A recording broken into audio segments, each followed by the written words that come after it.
Bueno, eta orain Iñaki Andresekin hitz egingo dugu. Iñaki tamalez bizitatu behar du eskualdea bakarrik sekulako arazoak daudenean, kortatu zitzaigun Tubacexekin, eta orain bestelako lan gatazka daukagu, eta elako arduradun gisa, ardurak hartu behar izan dituzu, Glavista autoglaseko, arazo larri honetan, ez?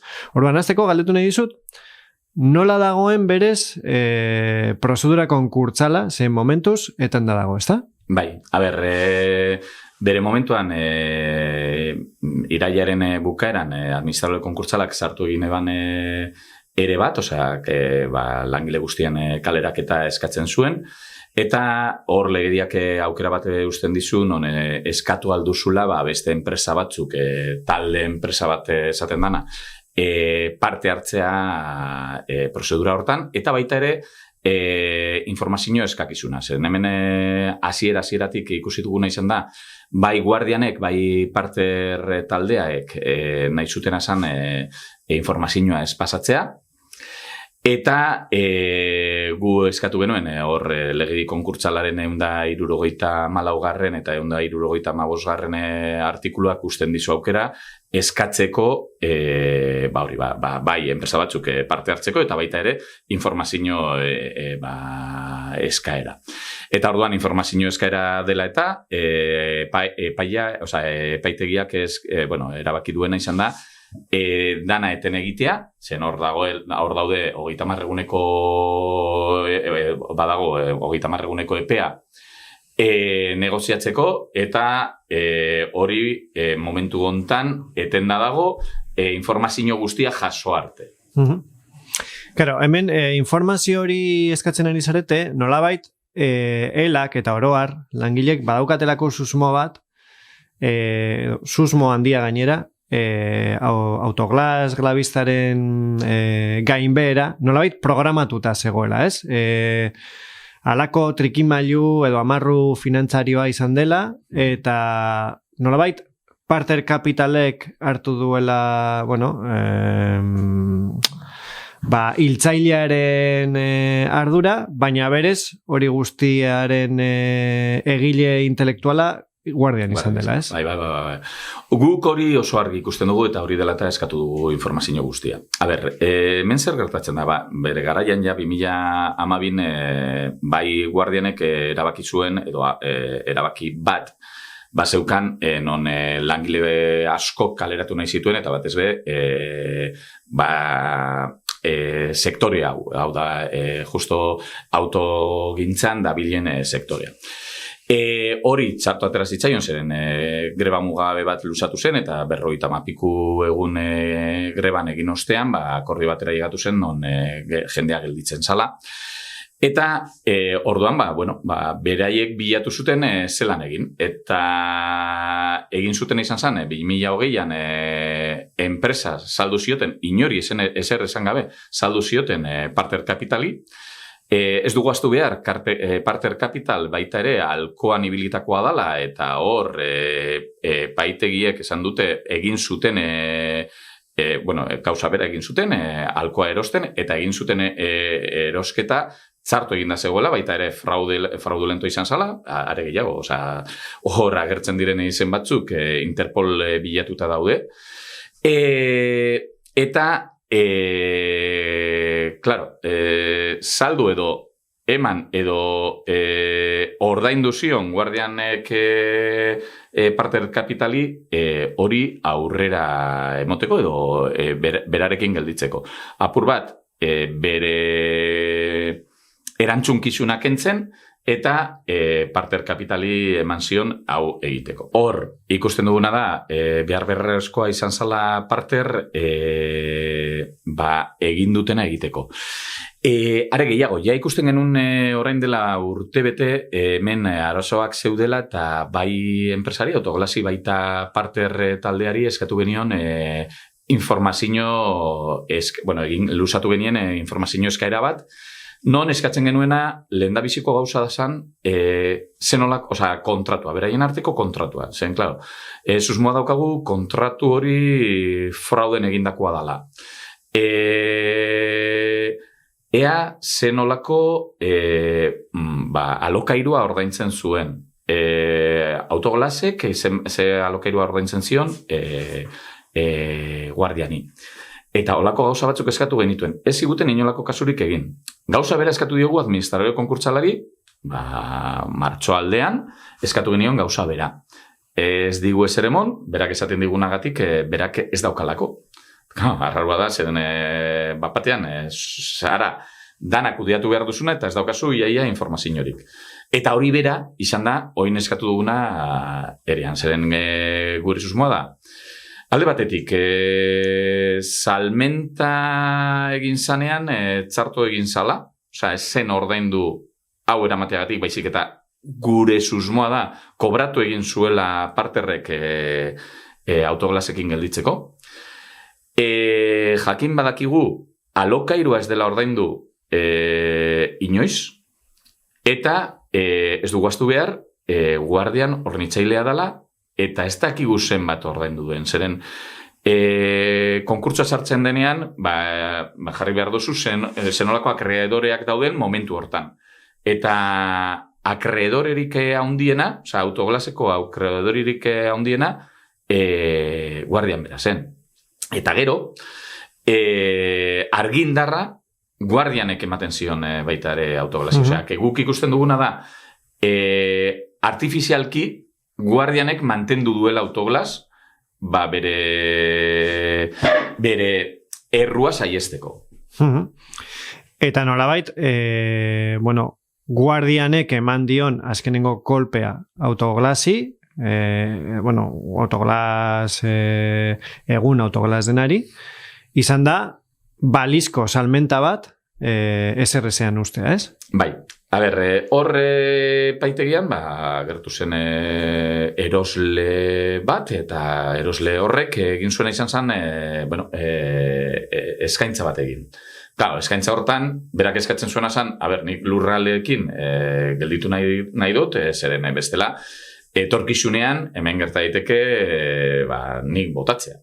Orduan, berak eskatzen zuen, baldintza batzupean, dinote beste baldintza batzuk zeuden, baina guztiak onartu egin ziren azken baten, eta gelditzen zen azkena, eta ematen zuen, hitz egin da zegoela, baina esen aurrera eraman, izan zen lurraldeen salmentarena. Eta hor, guardianek esan du ezetz. Ez du azaldu zer dela eta ezetz esan duen, zen gu elamodun, eta, Guardianeko komiteak eskatu zuen bilera bat Guardian Europako arduradunekin, egon zen bilera hori, eta ez ziguten azaldu zer dela eta ez zuten saldu nahi. Orduan, oso arrarua iruditzen zaiguna da, geldituko direla lurralde industrial batzuekin, eta lurralde industrial horiekin ez da ezer egingo. Zen, nik ulertu aldot, esaten badute, eske gure enpresa guardian, ondo-ondoan daude, de hecho, lehen berdina, enpresa berbera zen, eta esango balukete, gu guardian haunditu nahi dugu, baina ez da beraien asmoa. Orduan, ez dauka inolako, edo guk ez dugu lertzen zer dela eta egin nahi duten, eta guri ez digute esaten zer dela eta ez duten saldu nahi. Ze printzipioz ez dago inolako aukerarik lursail horiek bere ganatzeko, ez? Osea, nolabait blokeatu dute edozein...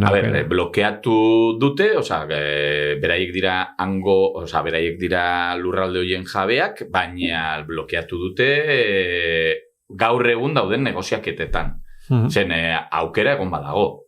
Guk bai ikusten dugu, de hecho, Eusko Jaurlaritzari orain dela pare bat aste, pasatu genion txosten bat, non guk eskatzen dugu, lehenengo eta behin, beraiek aldiren alegin guztiak egiteko, alde batetik, industria saiarekin egon ginen, alde batetik, industria saia direlako, eta bestetik, eske azken...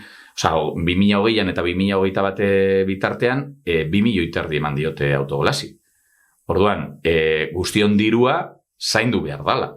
Eta orduan, hori dala eta zuk aldiren alegin guztiak egin behar dituzu, hori berreskuratzeko edo zuk emondako diru hori zentsu batekin emoten zen. Lanpostuak mantentzeko, lanpostuak azteko, berrikuntza prozesuak ezartzeko, eta hori da, orduan, diru publikoa babestu behar da. Horretaz gain zer esan genion Eusko Jaurlaritzari? Bueno, bai, Europako legedia, bai, estatu mailako legediak usten dizute zuk eskua sartzea. Zer esan nahi dugu eskua sartzea horrekin? Gaude, ingurune baten, non ia bikoizten dau erkidegoko langabezi tasa, Europak esaten dizu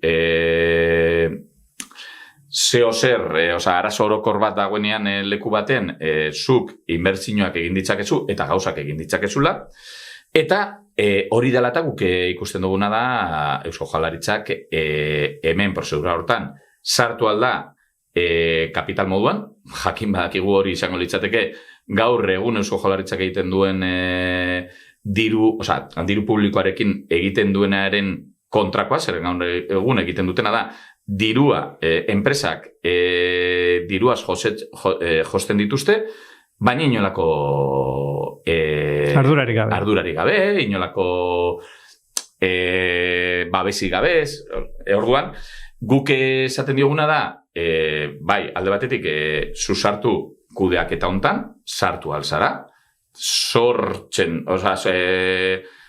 zorra duzu zentzu hontan, orduan sartu alzara, kudeatu enpresa, eta horretaz gain, lurraldeak espropiatu aldira. Orduan, egin behar diren gauza guztiak, hau aurrera eramateko. Eta txosten bat bota genion, non hori jartzen zuen. Hori orain dela 2 aste, zehatu gara berriro beraiekin harremanetan jartzen, eta ez dute telefono hartzen. Baina, bai, entzun genuen, Arabako diputatu batek zer esaten eban, orain dela, aste bat tapiku, 10 egun inguru. Eta esaten zuena zan, hau, enpresa pribatu bada, eta beraiek egin dezakete nahi duten guztia. Gu ez gatoz bat. Gu pentsatzen dugu administrazioak gauzak egin behar dituela. Bueno, berez, gainera, azken aldian, Eusko Jaurlaritzak tresna oso eztabaidagarriak garatu ditu horretarako, ez? Pentsatu dezakegu, adibidez, tapia lege horretan, ez? Zeinak kentzen dioen udalei apoari lotutako zenbait tresnak, eurek erabakitako lursailak bere ganatzeko eta ez jabetzeko, eta suposten dut bide horretatik ere jotzen duzuela, ez? Bai, ikusten dugu beraiek industria saila eskumena beraiena dela, eta orduan eskumen hori dela eta aukerak daude egiteko, eta bai txostenean jartzen genuena izan zen zenbat sententzia daude Europa mailatik, hori aukera ematen dizula egiteko, eta orduan hori eskatzen genion. Alderdi berekoa den diputatu batek esan eban hau enpresa pribatua da, eta enpresa pribatuekin ez direla sartuko. Orduan, beraien asmoa, gure ustez AJaren asmoa da, jarraitzea enpresak diruz josten, baina inolako bermerik eta ez da kontrolik gabe. Eta hau apur bat, nolabait izateko egungo egoeran argazkitsu bat, baina ikuspegi ekonomiko edo makroekonomiko horretatik arago, badaukagu langileen egoera, ez? Langileen egoera, zein da egun, egon dira espediente batenpean, orain beste egoera batean daude, gainera eten da prozedura, ez dakit zeru muga duten. Vale, langileak egon ziren ustailaren bukaeratik irailaren 30 arte, egon ziren ERTE batenpean, bai? Orduan, hori egin ostean, hor bukatu zen ERTEaren prozedura, eta momentu hortan administradore konkurtsalak sartu eban kaleraketen eskaera, ere bat. Orduan, hortik aurrera, urriaren batetik aurrera, lanean daude. Bakau, lanean kakotxon artean. Zeren azkenean ikusten duguna da lanean daudela, baina ezin direla joan lanera. Osea, ez dago argindarik, ez daukate lan egiteko ezer. Orduan, daude lizentzia retribuida baten pean. Orduan, daude zorra sortzen, zorra hori zati baten ordainduko du Fogasak, eta hor gaude, burrukatzen, hemen gure helburua da lanpostuak mantentzea. Eta hor gaude, orain itxaroten, zen paitegiak eman zigun sindikatu hoi 10 eguneko epea, berak ateratako autoa itzultzeko, Alemaniarraz itzultzeko, hori ja egin genuen, eta orain zain gaude, ea informazioa jasotzen dugun. Eta informazio horri esker, zein da zuen susmoen arabera eta legeak ematen dituen aukeren arabera, egin dezakezuena? Depende zen lokau informazioa den, baina guk pentsatzen dugun informazioa baldin bada, bertan bera utzi alda bere garaian egindako salmenta. Eta orduan, bertan bera gelditzen bada bere garaian egindako salmenta, guztiok guardian izango ginateke. Hori alde batetik gertatu alda. Bestetik, lehendabiziz lortu egin dugu, juridikoki, bai, guardian taldea, baita parter talde osoa, jokuan sartzea. Hau da, epaileak ikusi egin dau, talde modukoa, edo talde bat dala, autogolaserik erekiko. Hau da, epaileak ikusi duena izan da, aukerak daudela guztio enpresa bat izateko. Alde horretatik, eskatu da, beraiek prozeduran egotea, eta gero bestetik, baita ere, eskatu den informazioa eman behar digute. Orduan, behin informazioa jasotzen dugunean, gure susmoak egia bihurtzen badira, hemen guardianek zer ikusi asko izango du, eta parter be, zeren bata bestearekiko ez da ulertzen. Parter beharrezkoa izan zen, guardianek nahi zuena egiteko. Pantalla bat izan da, baina pantalla bezala ere baditu bere ardura. Erantzunkizunak dituzte biek. Orduan, elak edo langile batzordeak mai gainean jartzen dituen hiru konponbideak, nolabait laburbiltzearren dira, edo akordio bat, prozedura irekita dago eta akordiorako tartea dago, edo... Akordio bat lanpostuak mantentzeko. Bai, lanpostuak mantentzeko, jakina. Guardian barruan geratzea, epaitegira jotzea guardian barruan geratzeko enpresa, edo, suposten dut, beste hirugarren aukera hori dela, mobilizazioa Eusko Jaurlaritzarekiko ardurak arditzan enpresa honetan, ezta? Hiru aukera horiek daude. Eusko Jaurlaritzak aukera ditu eskua sartzeko, eta egin duena baino gehiago eskatzen diogu. Honena izango litzateke, bai guardian saltzaile moduan eta baita bestea erosle moduan akordio batera llegatzea eta dana ekainean ematen zuen modutan jarraitzeko eta bestela paitegira joko genuke guardiaren ardura eskatzen eta langileak guardianen gelditzeko edo dinot, guardianen ardura eskatu. Guardianek erabaki dezan, zein den urrengo urratz. Bai, eta gero, beste momentu baten aurkituko gara, eta berrez nolako erabakiak hartzen dituzte. Bertu Iñaki, mila esker, apur bat, gaur egun, aiaraldean, ikusten dute, indarrean dagoen lan gatazkari garrantzitsuena, gogoratu behar dugu, ia 200 langile direla, eta, 200 langile eskualde honetan asko direla, berez Tubacexen kaleratu behar ziren baino, nabarmen gehiago. Orduan, asko luzatu denez prozedura hau. Apur bat zaila da guretzat jarraitzea egunean une ze gertatzen diren, orduan mil esker hau guztia argitzagatik, eta espero dugu hurrengo bizita, arrazoia alaiagoen ondorioz izatea. Eskerrik asko zuei eta nahi duzuen arte. Mil esker.